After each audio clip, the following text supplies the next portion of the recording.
औज़ुबिल्लाहि मिनश्शैतानिर्रजीम बिस्मिल्लाहिर्रहमानिर्रहीम अल्लाहुम्मा सल्लि अला सय्यिदिना व मौलाना मुहम्मदिन व अला आलि सय्यिदिना व मौलाना मुहम्मदिन व बारिक वसल्लिम। My dear fellows, first of all I would like to introduce myself.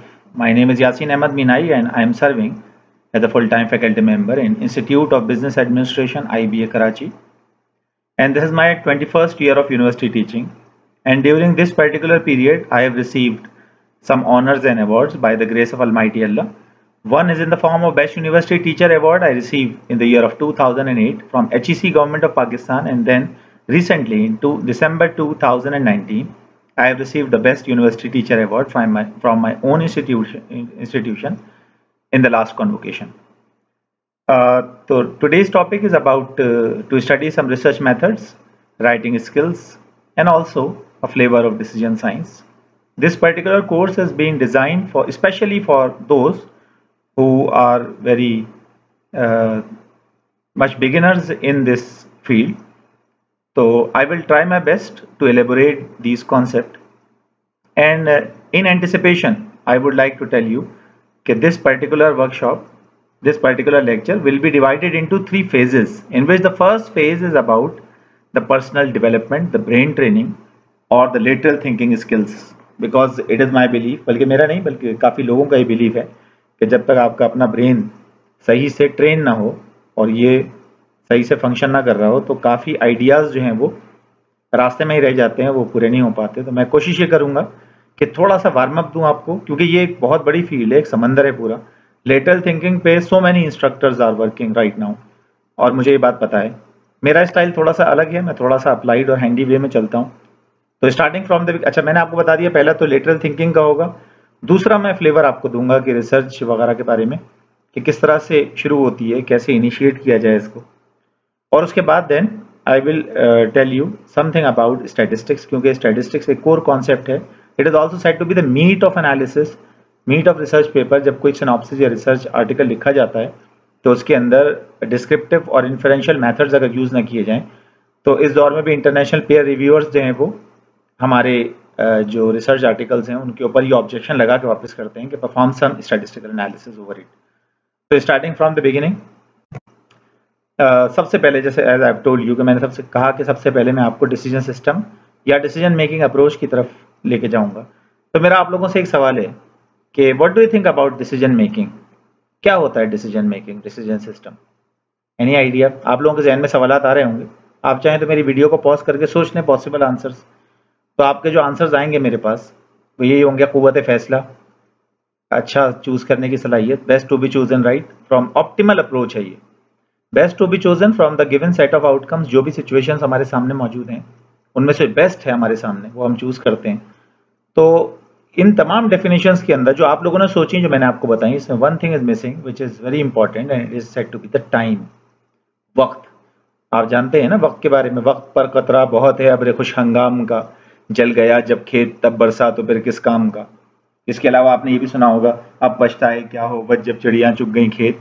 Ghalib ने कहा था, हुई मुद्दत के गालिब मर गया पर याद आता है वो हर एक बात पर कहना कि यूं होता तो क्या होता। तो ये तमाम बातें एक ही जानिब इशारा करती हैं कि जब वक्त गुजर जाता है तो इंसान उसके बाद प्लानिंग कर रहा होता है, ऐसा हो जाता वैसा हो जाता। इवन आपके फ्रेंड्स आपको मिलते हैं, और सारे दोस्त एक जैसे नहीं होते, ये मैं आपको क्लियर कर दूं, लेकिन कुछ लोग जरूर ऐसे मिलते हैं जो काम हो जाने के बाद जब कोई इंसिडेंट गुजर जाता है तो फिर कहते हैं यार हमें पहले नहीं बताया, हमें बताया होता।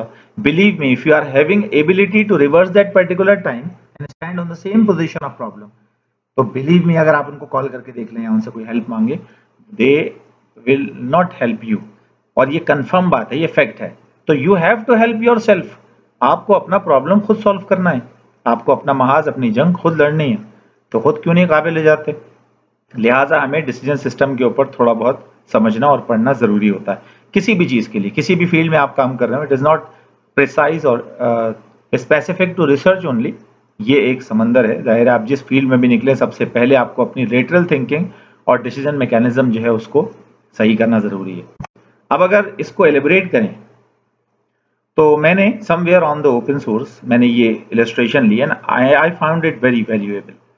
तो in this particular illustration, this blue area, concentrate on this blue area which is labeled as decision coaching। अब यहां देखें, यहाँ डिसीजन मेकिंग नहीं लिखा मैंने आपको, डिसीजन सिस्टम नहीं लिख के दिया, मैंने कहा डिसीजन कोचिंग। ऑब्वियसली कि मैं आपसे कुछ बातें, कुछ राज की बातें आपको बताने लगा हूँ जो कि I observe from the west since I lived in USA in Florida in 2010 and secondly I went there in 2015 in Maryland जो कि वाशिंगटन डीसी के करीब के इलाके हैं। तो अंग्रेजों से इंटरेक्शन हुआ, मैंने उनका करिकुलम देखा, करिकुलम ऑफ लर्निंग, तो आई वॉज शॉक्ड कि जो कुछ वहाँ पढ़ाया जा रहा है और जो कुछ हमारे पास पढ़ाया जा रहा है यहाँ पर, ये इसमें बहुत फर्क है। हमारी जो बेसिक लिटरल सिस्टम जो है ना, थिंकिंग सिस्टम, उसके ऊपर काम नहीं होता, अनफॉर्चुनेटली नहीं होता। बहुत सारे टीचर्स जो हैं डायरेक्टली अपने कोर्सेज को स्टार्ट कर देते हैं, which is I think it is not good. तो अब आप देखें डिसीजन कोचिंग, इसमें कुछ बातें हैं जो मैं आपको बताऊंगा, but in order to enter in to this blue area one should have to have 3 things in him और हर, इन विच ये 3 चीजों में से, ये 3 चीजों में से कोई एक नहीं होगी तो माजरत के साथ डिसीजन कोचिंग नहीं हो सकती। तो वन बाय वन एक्सप्लोर करते हैं। In which the first thing is process, right? What do you think by reading this process? What is this process? सोचें, यकीनन आप सोच रहे हैं ना, तो यही तो है प्रोसेस। ये आपके जो दिमाग के अंदर है यही है। The process running somewhere on our head. और इस बात की मिसाल क्या है कि जब भी आप किसी से बात कर रहे होते हैं तो उसके मुतालिक सोच रहे होते हैं और उसे एसेस करने की कोशिश कर रहे होते हैं। और जो लोग तजुर्बेकार हैं वो इसी प्रोसेस के जरिए अंदाजा लगा लेते हैं कि जिस शख्स से वो बात कर रहे हैं कि उसका स्कूल ऑफ थॉट क्या है, किस नेचर का वो है, उनको पता चल जाता है। मर्दम शनास कहलाते हैं ऐसे लोग। और हमें भी बनना है, सबको बनना है, वरना चालाकी बहुत है यहाँ पर, ये चालाकी हजम कर जाती है दूसरे लोगों को। तो प्रोसेस, बहुत सारी एग्जांपल्स प्रोसेस की दी जा सकती हैं। द लाइटर नोट के ऊपर अगर हम कहें तो somewhere whenever some needy person is coming to you, तो वो डायरेक्ट आपसे ये आके नहीं कहता कि मुझे जो है ना आप 1000-2000 रुपए दे दें। वो हमेशा अपनी एक दुख भरी कहानी स्टार्ट करेगा और जैसे ही वो कहानी स्टार्ट करेगा आपके प्रोसेस ने कहना शुरू कर देना होता है कि ये तो पैसे मांगने आया है, राइट और रॉन्ग, ऐसा ही है ना? अच्छा, वो कितने पैसे मांगेगा? अब वो अपनी कहानी सुना रहा है, आप पूछ रहे हैं कितने पैसे मांगेगा, ज्यादा मांग रहा है कि कम मांगेगा, मेरे पास कितने पैसे हैं, मुझे देने भी चाहिए कि नहीं देने चाहिए। और अगर आपको पैसे नहीं देने तो फिर आपको भी कहानी बनानी पड़ती है। और होता क्या है कि वो कहानी सुना रहा होता है, हम कहानी बना रहे होते हैं। फाइनली जब उसकी कहानी एंड होती है उसकी तलब पर, तो हमारी कहानी स्टार्ट हो जाती है। यार बहुत अफसोस हुआ सुन के, लेकिन हमारे साथ तो ये प्रॉब्लम्स हो गए जिसकी वजह से हम तुम्हारी मदद नहीं कर सकते, वगैरह वगैरह। ये लतीफ़े, प्रैक्टिकल जोक्स होते रहते हैं, आप देखें आसपास हमारे। तो ये प्रोसेस सबके पास मौजूद है। अगर आप किसी की बात सुनते हुए उसके मुतालिक नहीं सोच रहे तो उसका मतलब ये पॉसिबल ही नहीं है। प्रोसेस तो चल रहा है, अच्छा बुरा जो भी अपनी कैपेबिलिटीज के हिसाब से अंदाजा करता है इंसान। तो प्रोसेस को ज्यादा फाल होना चाहिए ताकि आप बहुत वास्ट ग्राउंड के ऊपर लोगों को जज कर सकें। Second important thing is tools. अच्छा, अगर डाइवर्सिफाइड वे में, जनरलाइज वे में बोला जाए तो tools are something which might be the surgical instruments. कोई सर्जन जो है, surgeon can't operate without having some surgical instruments. और even a plumber can't fix a tap. वो कहेगा मुझे रेंच लाना है, वरना मैं टैप तो फिक्स नहीं कर सकता। Even they are having skills, लेकिन टूल्स जरूरी हैं। तो as far as decision coaching is concern, what do you think what should be the tools? तो मैं आपको बता दूं, your tool for decision coaching is technology. जिस सिस्टम के ऊपर या जिस टैबलेट के ऊपर, फोन के ऊपर इस वक्त आप मेरा लेक्चर देख रहे हैं, ये आपके पास वो टूल है जो आपके डिसीजन सिस्टम को एनहेंस करने में अपना रोल प्ले कर सकता है। मैं आपको वो एप्स भी बता दूंगा इसी लेक्चर में। तो टूल्स जो है वो टेक्नोलॉजी है, आपका मोबाइल फोन है, आपका लैपटॉप है, सभी लोगों को रसाई हासिल है। You are having the accessibility, कि वो एक्सेस है आपको कि आप किसी वक्त भी अपने लैपटॉप को या अपने मोबाइल फोन को यूज कर सकते हैं। Now last but not least, I am talking about skills. Now skills are, ये क्या होती हैं स्किल्स, खुसूसियात? Any idea?